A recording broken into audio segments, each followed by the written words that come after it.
sheekadan waxay ugu dhacday xilli aan ahaa macallin iskuul. maalin maalmaha ka mid ah waxaan joogay iskuulka oo waxaan u sharxay ardayda cashirkaasna wuxuu quseeyay social media.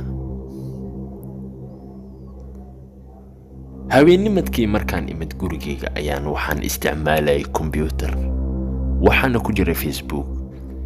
kadibna qof ayaa igu soo dirsaday aan garan karin waana ka aqbalay. cabaar ayaan yara sheekaysanay. kadibna wuxuu igu la hadlayay hadallo hanjabaad ah. mana garan karin laakiin waxay ila muuqatay in uu yahay mid ka mid ah ardayda. subax hore waxaan imid iskuulka weliba anigoo ardayda la sheekaysanaya.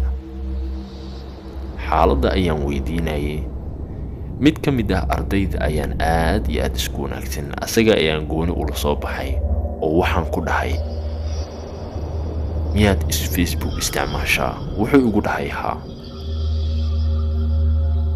kadib habeennimadkii aniga markaan guriga imid habeenkii xiga waxaan samaystay ciwaan cusub weliba anigoo rabo in aan xaqiijiyo qofkan cabsi gelinaya marna ii goondinaya qofku yahay. habeenkaasoo idil waan ku mashquulsanaa. maalinka xigta ayaan ardaydii hor imid weliba waxaan u sharaxayaa cashirkii qaybtiisii labaad. marka ardayda aniga waxaan ka sheekaysanaa mid timo guduud lahaa oo dhankayga bidixda fariisan jiray mar walba fasalka. ardaygaas ayaan waxaan tijaabiyey cibaankiisa kadibna waan ku darsaday.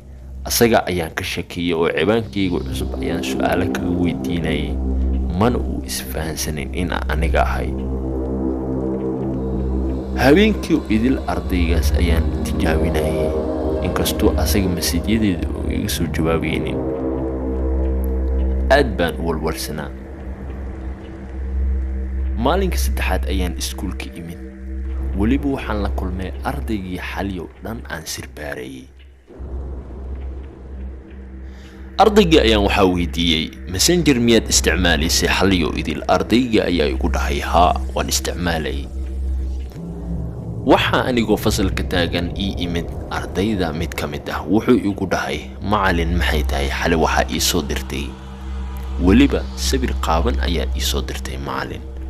aniga aad iyo aad baan u nahay sababtoo waxaan dhex taagnaa fasalka oo arday badan ayaa joogtay. ardaydii ayaa waxay sameeyeen wixii fasalka ka dhacay ayay maamulka u sheegeen. kadibna maamulkii ayaa maxkamad sidii igu saaray. aniga aad iyo aad baan u walwalsanaa sababtoo ah mana garan karin qofkan idaba taagan marna ii hanjabaadaya marna sumcadeeda hoos u dhigaya.